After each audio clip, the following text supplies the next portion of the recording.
Chapter 14. The West. The second crossing was awful. With the moon hidden by the stormy weather, the rough seas were invisible walls of icy water that pounded and crashed with terrifying velocity.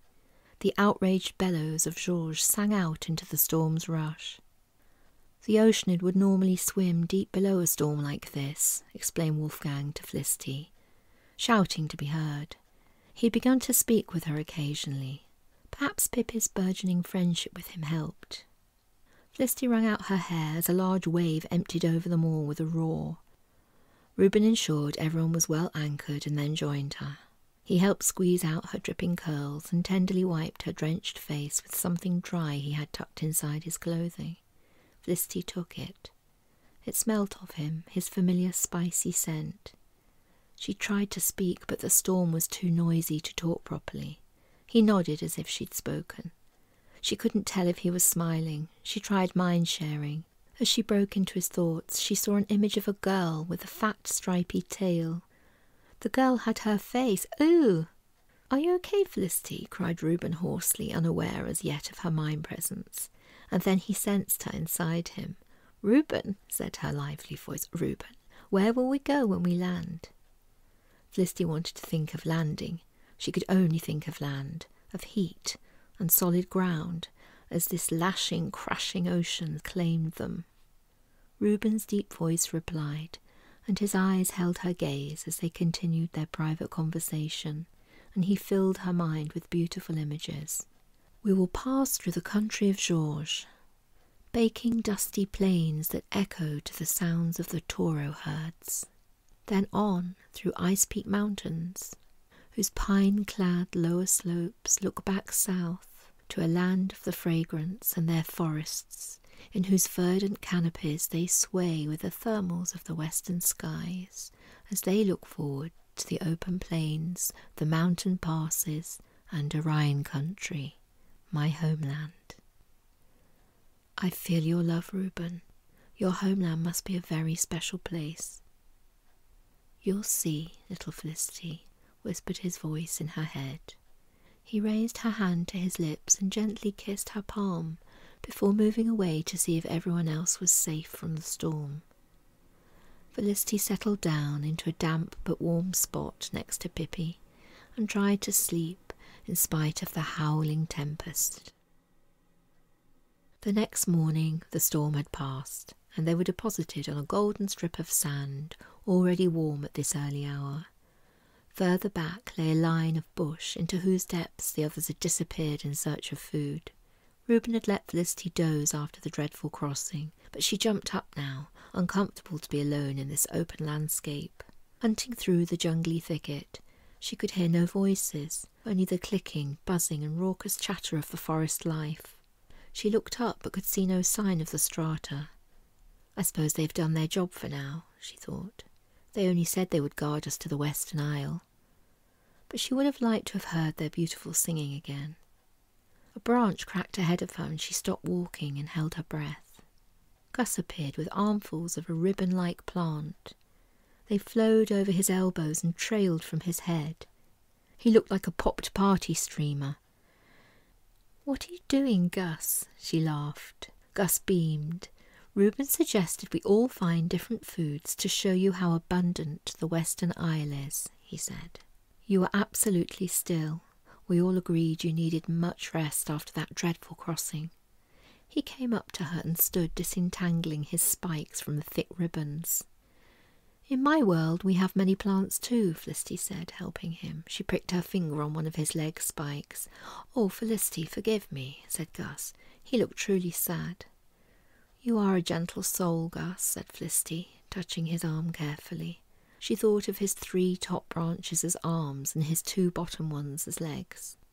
"I like the names you give to our things," said Gus, as he now began plaiting the ribbons skillfully. "Your names are simple and interesting. Arms, legs." He lapsed into silence. "Are you so different from your own kind?" asked Felicity. Gus took a moment, and then he spoke. "Well, I think there are many TOXICS who'd like to be one with our world, but they don't believe it possible, that there's no way they can mingle with other species and belong." They've given up faith, but perhaps not hope, he said. And then there are those who've given up even wanting to belong, and who live alone. They're the most lost. His eyes darkened, and Felicity felt the chill of total isolation wrap around her. She shivered. She thought of her family, her mother, and even her sister, her father, the smiling, scratchy face of her grandfather, and Al. She had people who she knew cared about her, even if they didn't always manage to show it. She imagined if they all disappeared, just her alone on the earth with a load of strangers, cold faces who went home at night and forgot about her. Getting up each day and knowing whatever she did, it was known only to her. Good times and bad times. Who would she tell each evening? This was the world of the TOXICS, she realised. But Gus was different. Yes, Felicity, and I believe there are others like me. We crave company and laughter and love.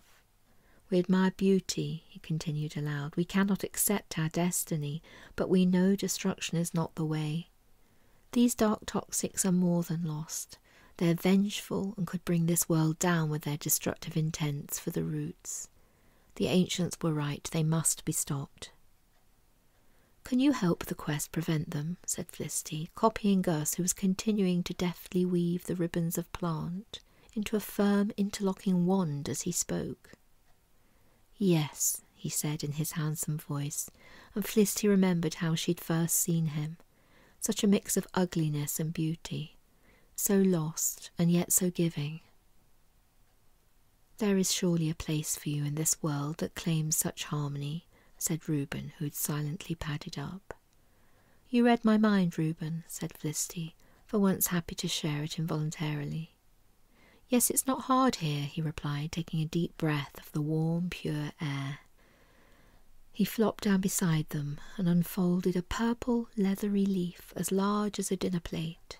As his fingers neatly peeled back the edges, its contents were revealed. Oh, gasped Felicity in delight, for on its glossy, veined surface were piled a collection of multicoloured balls. They were divided in two halves like tiny meringues, and the filling in their tiny centres was of the palest cream. Felicity felt her mouth water. They smelt absolutely delicious.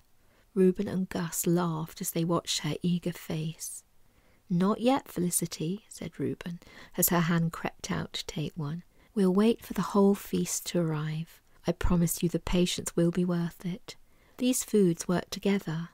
Alone they're good, but taken in their correct combinations and order they are truly magnificent. Felicity heard his stomach rumbling and realised she couldn't think of when they'd all last eaten. She stood up. Is there somewhere I can bathe and take care of my needs? She asked, a little embarrassed. This side of things had been tricky, but somehow Reuben had always allowed everyone time to make themselves comfortable and clean. If they couldn't eat yet, then Felicity was determined to wash. Reuben led her into the forest. There was a stream with some flat stones at its edge. Felicity hoped Reuben was not going to stay. She stepped carefully to the edge of the water and began with relief stripping off the crumpled clothes she'd been wearing since the day of her mother's school reunion.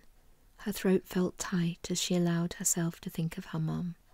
To her surprise, a sob broke the forest's hush. Worse, Reuben had not left. Felicity, he said, and clambered over to her. You were supposed to have left, she said in gasps. She couldn't stop. It was awful. Her eyes were screwed up and her wails echoed back and forth across the little glade. Reuben said no more. He simply held her, firm and close, and Felicity could open her eyes again. The bird song and strange noises of the forest returned. She gave a huge, juddery sigh. Thank you, she said to Reuben's damp jacket front. She went to step away, but he held her tight. She was unsure what to do, so she politely waited a moment. Then she tried to pull away again, but still his strong arms held her close. She cleared her throat and pulled her face away from his chest to try and see his expression. His hazel eyes were dark brown, the pupils large. His face was so close she could see the sunlight creating a teardrop of illumination down his nose. Very gently, and looking straight at her, he lowered his face and kissed her. Warmth ebbed through her. It felt as if Reuben's breath filled her with sunshine. She remembered once as a tiny girl the perfect bliss of sun on her face, birdsong in her ears, and a warm hand holding her tight. Reuben's kiss returned her to this deeply buried memory, a moment of utter contentment. As he let her go, he held her face a moment between his hands. They were trembling. "Please forgive me, little Felicity," he said. "I knew not how else to bring you back to the light." He stepped back, smiled lopsidedly, and left. Felicity melted onto the warm stones. She wasn't sure how long she sat. She heard the water gurgling, and she saw the green fronds swirling and dancing beneath the water, but she was detached from the scene. As if in a trance, she finally stood up, finished undressing, and stepped into the cold water. Its icy embrace returned her to her full senses. Flip, splashing all over and gritting her teeth before dunking her long tresses into the water, she washed fast and furiously. She washed out a few bits of clothing, but didn't dare get the heavy things wet. The shawl Reuben had lent her seemed to dry miraculously with a shake, and she wrapped it around herself gratefully. She sat for an hour or so, watching the clothes gently steam on the stones. She found since Reuben's kiss everything seemed to take on extra colour. She enjoyed watching a trio of tiny turquoise birds engage in a love fight.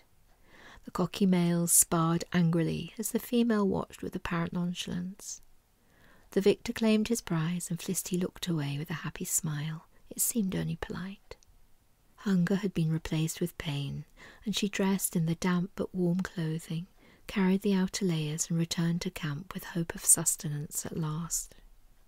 The quest troop had reassembled. Georges was standing by the shoreline, looking back at the circle of friends gathered in anticipation of the coming feast. There was a trail of vegetation from where he stood back to the group.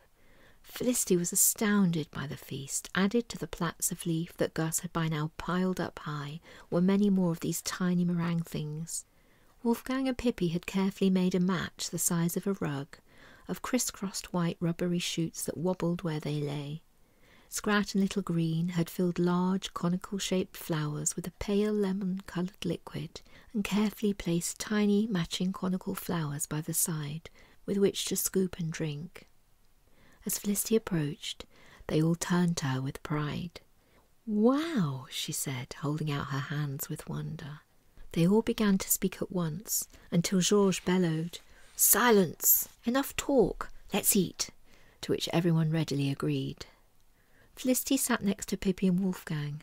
Pippi tipped her head sideways, sensing a change in Felicity, but Felicity kept her face averted and focused on Little Green and Scrat, who were eager to show off the treasures of this Isles pantry.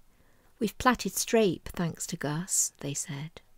Felicity took one and looked at Gus to see how it should be eaten, but it was Reuben who called across.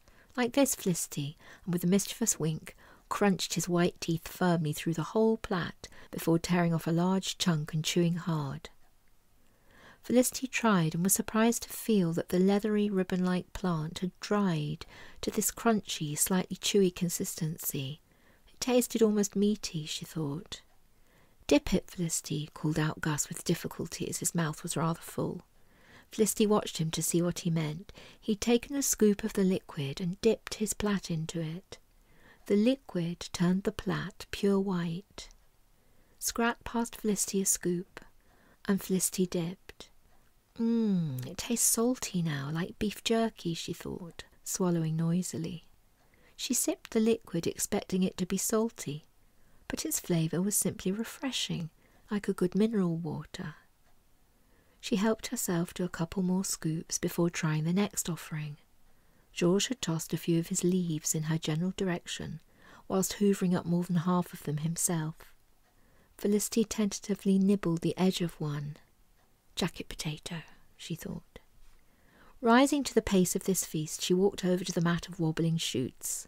Their appearance was a little unappetising, but she could not offend Wolfgang and Pippi. She knew they would have chosen something difficult to harvest, and therefore must honour their courage and hard work. She closed her eyes and bit into the shoot. It was absolutely disgusting. Felicity retched. Everyone broke into raucous laughter. She opened her eyes and stood, hands on hips, facing them. "Ugh!" she said, discreetly spitting out the last traces of the disgusting plant. "I am so sorry, Pippi and Wolfgang. I simply cannot eat those things," she said finally, dashing back and drinking some of the water. It was Little Green who saved her. She stopped giggling and said in her exquisite voice, "Dear Felicity, you must not eat the shoot. You suck out its syrup. Look, like this." And her pretty little mouth daintily drew the syrup out of the revolting plant. Felicity took another from Scrat, who was still cackling, and bravely sucked. The syrup was delicious, of course. It tasted of sweet spice like the precious amber liquid that Gus had in his leaf flask, but stickier. Felicity took another shoot. The flavour was perfect after the saltiness of the plaited strape. Reuben had been right. It was worth waiting. Feeling sated, Felicity peeked a glance at him. He and Gus sat back to back. Gus had withdrawn his spine, so Reuben had a comfortable backrest. Felicity knew he was aware of her. She felt Pippi's interest and tried to block her mind from everyone, but it was very difficult here. "This is the Western Isle, Felicity. We're far from the TOXICS influence. You must increase your mind strength." Reuben was in her head. She looked at him. His eyes were closed. In fact, he looked almost asleep. Everyone looked drowsy. How many silent conversations were actually going on, she wondered. What a crazy world, she thought. And yet was it? Reuben opened his eyes and looked directly across the clearing into her own. She felt that sunshine warmth spread slowly through her. They smiled at each other. Georges and Pippi exchanged glances. Reuben handed round the tiny meringues, and Felicity gathered a few of the leaf plates and helped him. Everyone appeared to be excited that Reuben had found these delicacies of the Western Isle. "Well done, Reuben 4000, said George. "How did you manage to find these in just a few hours?" "Remember, Georges, this is close to the habitat of Mayan harmonics," replied Reuben. "Orcadia is not far, and she sent help."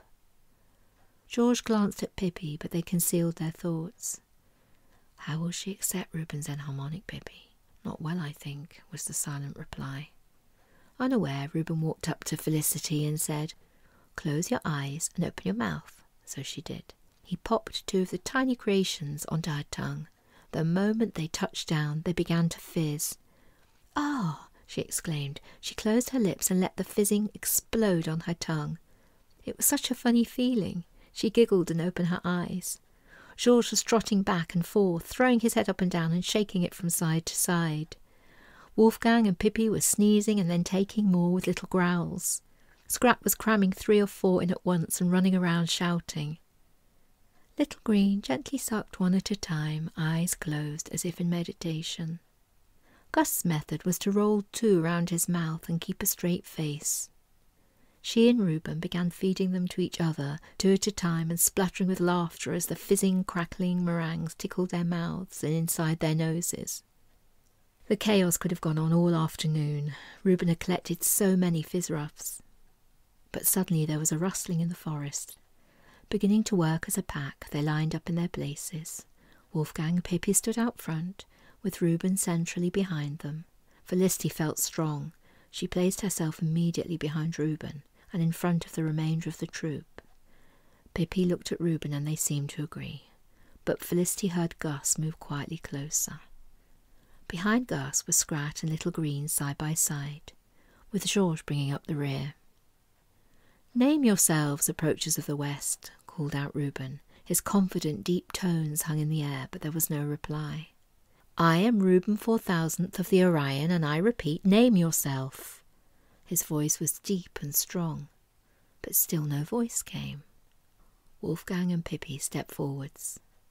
Wolfgang's dark fur rose up on his back, and Pippi growled low and steady.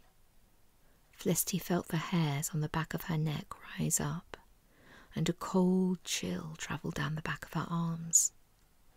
Gus took a step away and pushed his spines out to full length. There were some extra ones around his face that she'd never seen. They glinted like steel in the light and clinked if they touched each other. He smiled at Felicity, and she heard him in her head. "TOXICS, little Felicity, but fear not, all will resolve." And then he turned back to look long and hard at Georges. Felicity glanced back at Georges and saw him as he once must have been. The greedy, bumbling buffoon had gone. A towering, dark beast with wild eyes and long teeth snorted and stamped. His yellow horns faced forwards and saliva drooled from his mouth. Little Green spoke. "Fear not, Felicity. They're simply confused. Once we have them under control, I will calm them." Felicity could not see Little Green's aura in this bright light, but she felt it, and it eased her. Scrat stood tall, and Felicity noticed he was now taller than she. Strange things were happening even for this world, she suspected. His expression was serious, but not alarmed. Felicity forced herself to turn back to the front. "Get ready, Quest family. They come," said Reuben. And out of the forest stepped the TOXICS.